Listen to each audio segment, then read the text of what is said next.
ہمارے پرانے army chief, انہوں نے ایک صحافی کو ایک انٹرویو دیا اور اس نے پھر کالم بھی لکھی.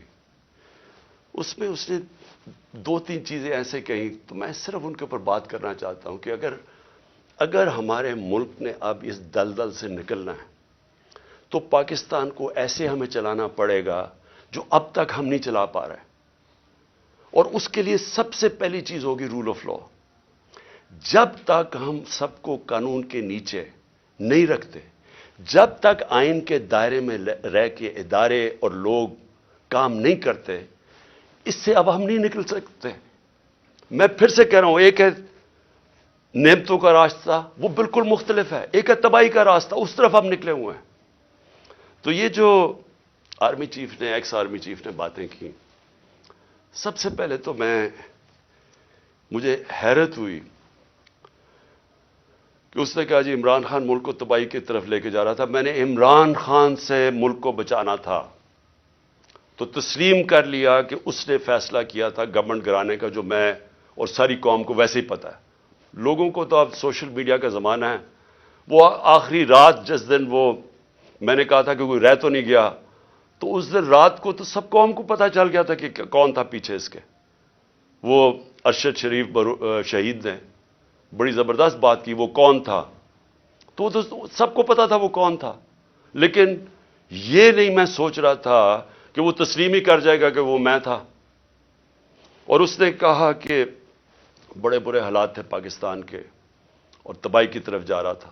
تو پہلے تو اس نے اکانومی کی طرف کہا، پھر اس نے فورن پالیسی کی طرف کہا کہ امریکہ بڑا ناراض تھا، امریکہ خوش نہیں تھا عمران خان سے، اور فورن پالیسی کا بھی وہ ایکسپرٹ تھا.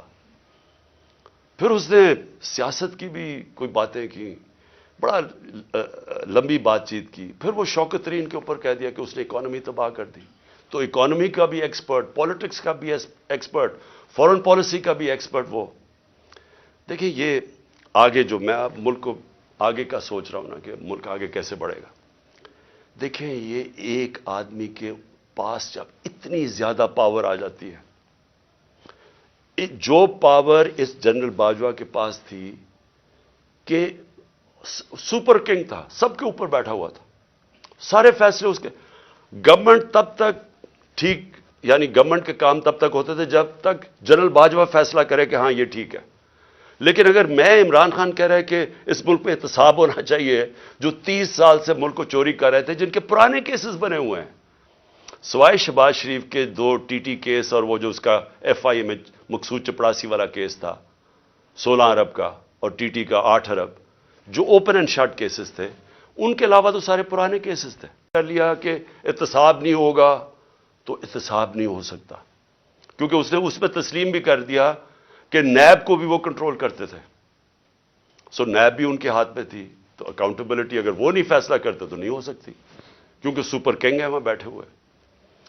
اس سے کیا چیز سامنے آئی کہ ایک آدمی کو جب اتنی زیادہ پاور مل جائے لیکن اس کو کوئی پوچھنے والا نہیں ہے، کوئی چیک نہیں کر سکتا. تنقید تو عمران خان کی ہوتی تھی ہر دوسرے دن، ہر روز ٹی وی پہ گالیاں سن رہا ہوں، تنقید ہو رہی ہے. پنچنگ بیگ تو میں تھا، پاور وہ لے کے بیٹھے تھے. فیصلہ جو کرنا ہے وہ، اگر وہ فیصلہ میں کوئی پالیسی وہ مانتے تھے تو وہ ہو جاتی تھی. اور خوش قسمتی سے کرونا کے اوپر ہم ایک پیج پہ آ گئے، کیونکہ ہم نے بڑا فیصلہ کیا کہ سمارٹ لاک ڈاؤن ہونا. ہم اپنے لوگوں کو تباہی میں نہیں ڈالنے لگے، کیونکہ غریب نے کچھ نہیں جانا تھا. اگر ہم لاک ڈاؤن کر دیتے غریب نے مر جانا تھا. تو ہم نے بڑا فیصلہ کیا تھا، تو اس میں انہوں نے سپورٹ کی، تو وہ تو ٹھیک چلتا گیا، بلکہ بڑا اچھا کام ہوا. اور بھی کام تھے. میں بار بار کہتا ہوں کہ بڑا ایشو بن سکتا ہے پولیو کا پاکستان میں. اس کے اندر بارڈر ایریاز میں بہت مدد کی انہوں نے. پھر ٹڈی کا آ گیا تھا، وہ جو لوکسٹ کا تھا، مدد کی اس میں. لیکن جدھر فیصلہ کیا کہ احتساب نہیں ہونا، اور ان کے فیورٹ شہباز شریف تھا، آپ شہباز شریف کو کچھ نہیں کر سکتے تھے.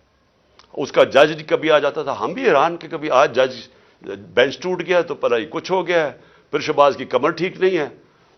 اوپن اینڈ شٹ کیس ہم نہیں پکڑ سکے، اور اس کو فیصلہ کیا ہوا تھا کہ پرائم منسٹر بنانا ہے، اور فیصلہ کافی پہلے کا ہو گیا تھا.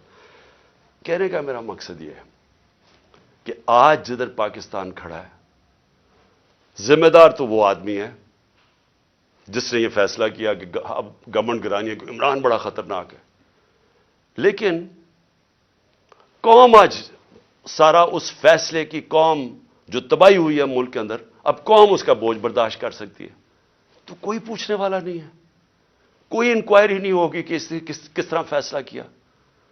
ہر دنیا کے اندر جب بھی کوئی ذمہ داری لیتا ہے، اسی کے پاس اتھارٹی ہوتی ہے اور اسی سے پوچھا جاتا ہے، وہ آنسربل ہوتا ہے۔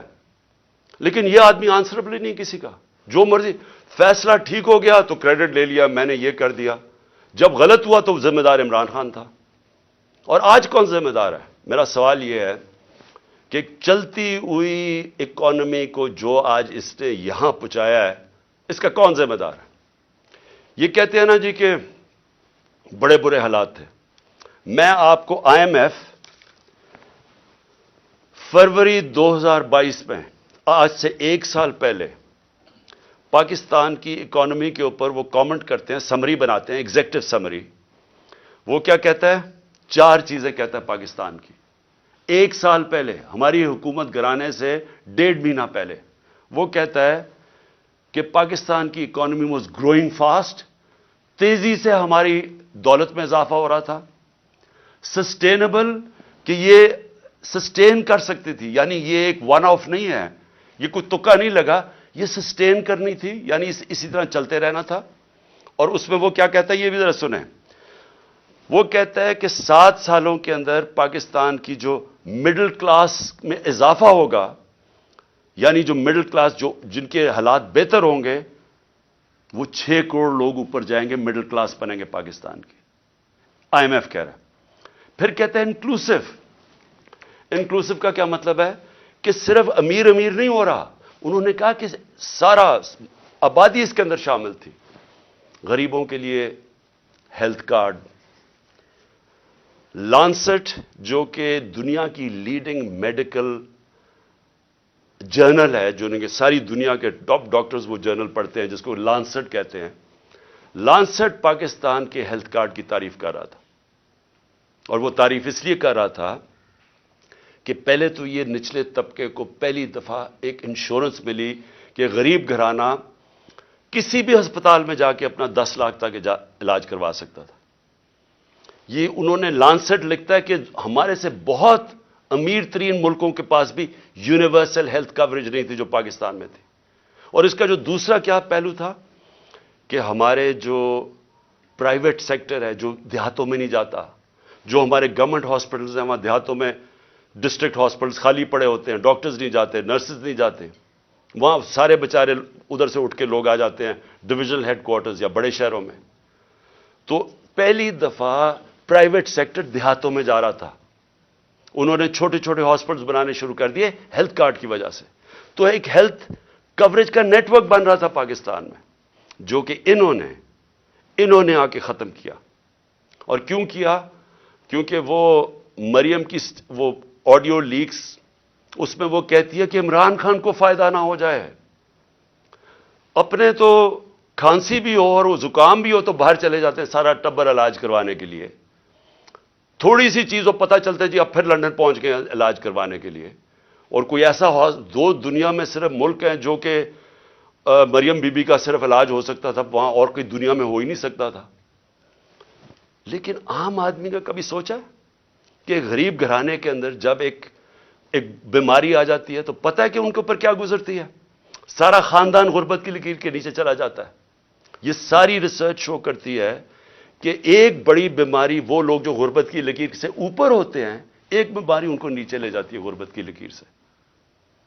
تو انہوں نے آ کے وہ ہیلتھ کارڈ ختم کیا جو کہ ہمارا، جب وہ کہتے ہیں نا سسٹین، جب انکلوسو کا مطلب ہوتا ہے کہ وہ ساری قوم کو لے کے، جب ملک میں دولت میں اضافہ ہو رہا ہے تو لوگوں کو بھی ساتھ ہم لے کے چل رہے تھے۔ پھر احساس پروگرام، دنیا نے ایکنالج کیا پاکستان کا احساس پروگرام جو نچلے طبقے کے لیے تھا۔ اور یہ اسٹینفورڈ یونیورسٹی، امریکن یونیورسٹی کی ریسرچ ہے کہ پاکستان ایک فلاحی ریاست کی طرف جا رہا تھا احساس پروگرام کی وجہ سے۔ ورلڈ بینک سب نے تعریفیں کی پاکستان کے احساس پروگرام، جو کہ انکلوسیو ریسورس تھی.